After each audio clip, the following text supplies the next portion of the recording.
Mr. Carter already introduced me a little, but I'm going to talk about myself a bit more.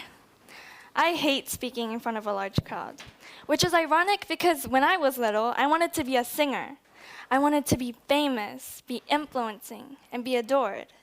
But as I grew up, I changed. I'm not as bright and energetic as I used to be, and there are many reasons why. Once, my neighbors caught me singing Roar by Katy Perry on my balcony. That was embarrassing. But there were some other humiliating things. In my old school, I was one of the only East Asian people in the grade, which instantly made me a minority. I was ignored, isolated. It even got to a point where people would make fun of me behind my back. I noticed, but it was okay, because I had a best friend, and she helped me through it all unknowingly. But even then, it made me a little reserved. When I moved to Japan, I got even more reserved. In Japan, it seemed as though everyone cared about how other people would look at them. And so, I do too. But then, why would I come up on this stage? I bet some people are surprised to see me up here.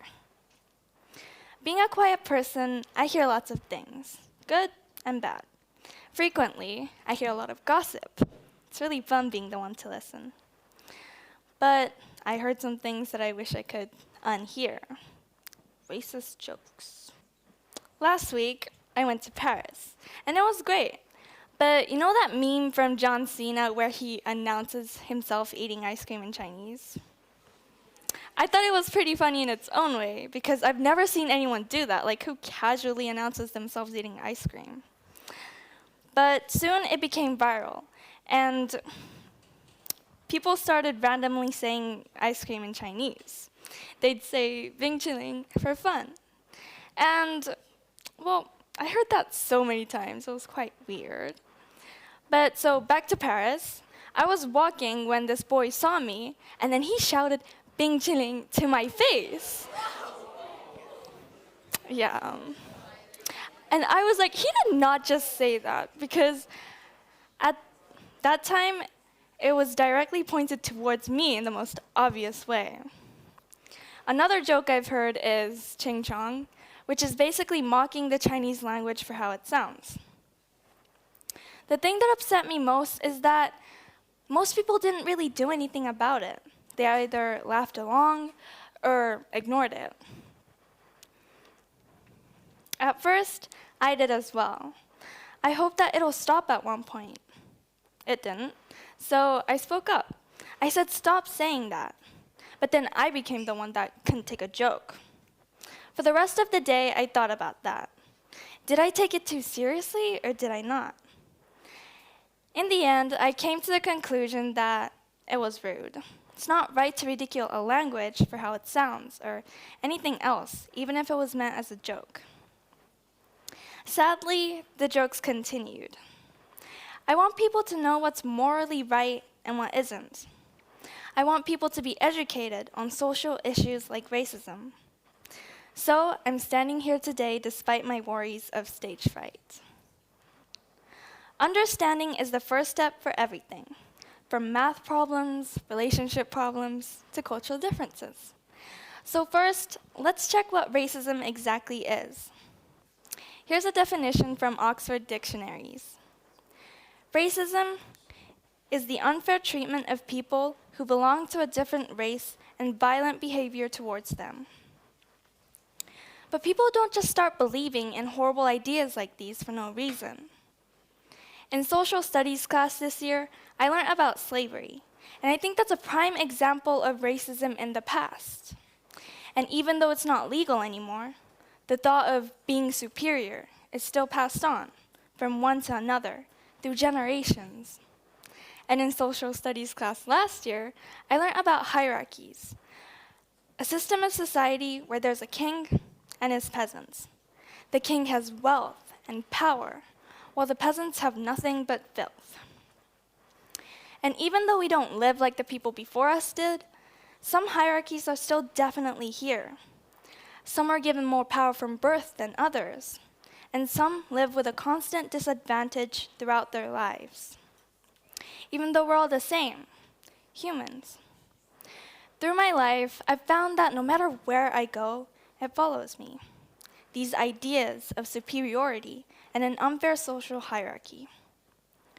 But where do we draw the line of something that's racist and not racist, especially when it's meant as a joke? This question, it's complicated, because it depends on to whom you make your joke, when you say it, and how you say it. If you make a mistake with even one of these, you can hurt someone.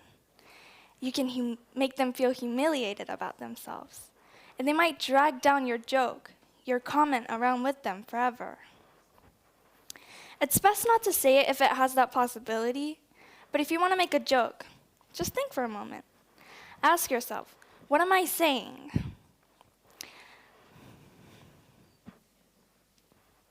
Jokes have a line between something that's rude and funny.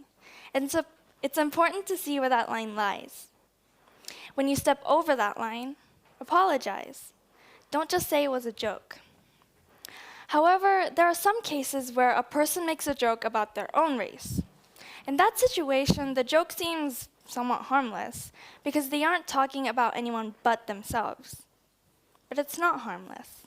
It still contributes to a culture of discrimination and prejudice. So, don't be racist. Seemingly, this is really easy, but so many people just don't get it. The learner profile for this year's TED Talk is caring. Being caring has its role in many aspects of your life. For example, whether you have friends or not. Not being able to care for others is root cause of many problems, just like this one, racism. So think, how can I be kind? What can I do? But don't just think about it. You have to do it. Be kind, be accepting, and be understanding. Only then can you see how cruel people are to each other, but also how kind the world will be back to you. From my perspective, some people seem like a lost cause, because no matter what you say, you can't change their opinion. But that's not everyone. Some of you have lent me your ears. You'll try to think about other people's opinions and rethink yours. You are who I'm talking to right now. I want you to think about all that I've said today, but especially this. Speak out when you hear something hurtful. Look out for each other. And be caring. Today I'm here because racism made me stand on this stage. I doubt I'll come out here again, but if I do, I hope it's for a better reason. Next time, I might stand in front of a crowd to fulfill my childhood dreams and to spread joy instead of awareness. Thank you.